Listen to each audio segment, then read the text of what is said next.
Insulin இலை இந்த சர்க்கரைக்காக insulin இலை எப்படி சாப்பிட்றதுன்னு உங்களுக்கு நான் காட்டுறேன். இப்போது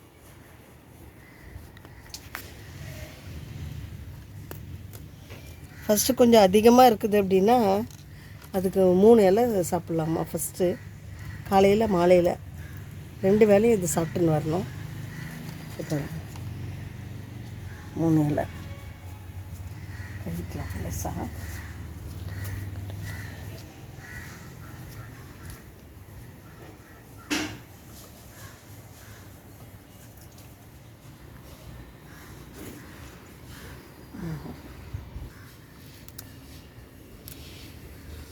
எத்தனை காம் மாதிரி தான் 3 இலை அப்படியே மடித்து நம்ம வெத்தலை சாப்பிடுவோம் இல்லைம்மா, அதே மாதிரி சாப்பிட்டுக்கலாம்.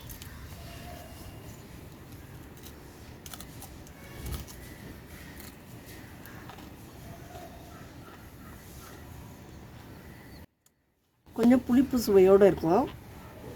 இது நம்ம நல்லா மென்று சாப்பிட்டுட்டோம்னா நம்மளுக்கு இன்சுலின் இன்ஜெக்ஷன் போட்டுக்கிறதுக்கு பதிலாக இந்த இலை சாப்பிடும்போது அந்த இது நம்மளுக்கு அந்த வீரியம் நம்மளுக்கு கிடைக்கும்.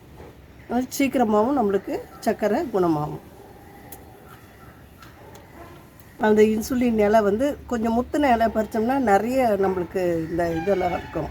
அதில் நரம்புகள் எல்லாம் கொஞ்சம் இளம் இதுவாக இருந்துச்சுன்னா அவ்வளோ இது வராது நரம்புகள்லாம். அப்புறம் நம்ம இந்த ஜூஸ்லாம் நல்லா சாப்பிட்டுட்டு அந்த சக்கை அதை நம்ம துப்பிடணும். 350லேருந்து 300 வரைக்கும் உங்களுக்கு சுகர் இருக்குதுன்னா 3 இலை 3 இலை சாப்பிடணும். காலையில் 3 இலை, மத்தியானம் 3 இலை, மத்தியானம் சாயங்காலம் 3 சாப்பிடணும். சாப்பிட்டுட்டு அதை வந்து உங்களுக்கு இது மென்று சாப்பிட பிடிக்கல அப்படின்னா நீங்கள் இதை அந்த 3 இலையை பறித்து 1 டம்ளர் தண்ணியில் போட்டு கொதிக்க வச்சு கஷாயமாகவும் நீங்கள் குடிக்கலாம்.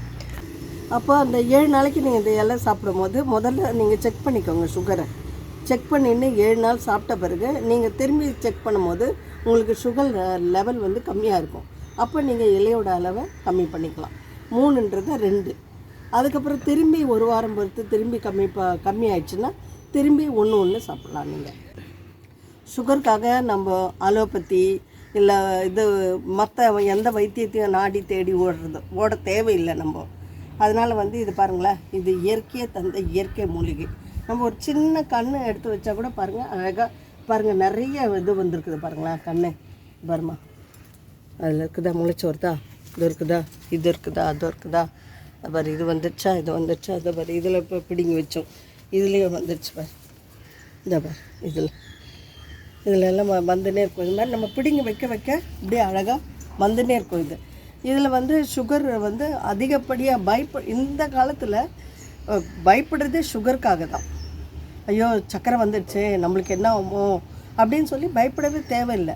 அதனால் வந்து நீங்கள் இந்த மாதிரி இலை இன்சுலின் இலையை டெய்லி 3 இலை சாப்பிட்டுன்னு வரும்போது அது தானாகவே உங்களுக்கு அந்த லெவல் சக்கரை லெவல் குறைஞ்சி உங்களுக்கு நல்ல ஒரு இதுவை உணர்வீங்க, மாற்றத்தை உடலில் ஒரு மாற்றத்தை உணர்வீங்க. அப்புறம் வந்து நம்மளுக்கு இதுக்கு கல்லீரல் பிரச்சனையாக இது கீழநெல்லி சாப்பிட்லாம். வேறு தலைமுடி நல்லா வளரணுமா, கண் பார்வை தெரியணுமா, அதுக்கு கருவேப்பிலை, இன்னும் நிறைய இருக்குது. சுகர் அதிகமாகிடுச்சுன்னா நைட்டில் வந்து இந்த வெந்தயத்தை ஊற வைக்கிறோம் பார்த்திங்களா, அந்த வெந்தயத்தை கூட இந்த இன்சுலின் இலையை பொடியாக நறுக்கி சேலட் பண்ணி கூட சாப்பிட்லாம். அதிகமாகிடுச்சுன்னா உங்களுக்கு உடனடியாக அதோட ரிசல்ட்டு தெரியும். அதனால் நீங்கள் சாப்பிட்டு பாருங்கள், கண்டிப்பாக உங்களுக்கு சுகர் லெவல் கண்டிப்பாக குறைஞ்சிடும். நானும் எங்கள் வீட்டுக்காரும் சுகர் பேஷண்ட்டு தான். நடுவில் கொஞ்சம் கை எனக்கு மேலேருந்து வரும்போது தான் விழுந்தது, கை கொஞ்சம் ஃப்ராக்சர் ஆகிட்டு ரொம்ப இதுவாக இருந்தேன். அப்புறமா பார்த்திங்கன்னா நல்லா சாப்பிட்டுட்டு சுகரில் அதிகமாக இருந்தனால எனக்கு கையெல்லாம் மறுத்து போன மாதிரி ஆயிடுச்சு. அப்போ அந்த சமயத்தில் வந்து எங்கள் வீட்டுக்காரர் தான் சொன்னார், இந்த இன்சுலின் இலையெல்லாம் நீ சாப்பிட்டீங்கன்னா உங்களுக்கு நல்ல சுகம் கிடைக்கும்னு. நானும் அவர் பேச்சு மாதிரியே வந்து இன்சுலின் இலை காலையில் வந்து 3 இலை சாப்பிட்டுன்னு வரேன். இப்போ நல்லா எனக்கு இதெல்லாம் தெரியுது, அவ்வளோ இதுவாக இல்லை. அதனால் நீங்கள் இது வந்து என்னோடய சுயமாக எனக்கு கிடைச்ச ஒரு அனுபவம். அதை தான் உங்களோட பகிர்ந்துக்கிறேன். நீங்களும் பயன்பெறணும்னு நான் ரொம்ப ஆசைப்படுறேன். இந்த வீடியோ உங்களுக்கு பயனுள்ளதாக இருக்கும்னு நினைக்கிறேன். பயனுள்ளதாக இருக்குதுன்னு நினச்சா நீங்கள் சப்ஸ்கிரைப் பண்ணுங்கள், கமெண்ட் பண்ணுங்கள், லைக் பண்ணுங்கள், ஷேர் பண்ணுங்கள். நன்றி, வணக்கம்மா.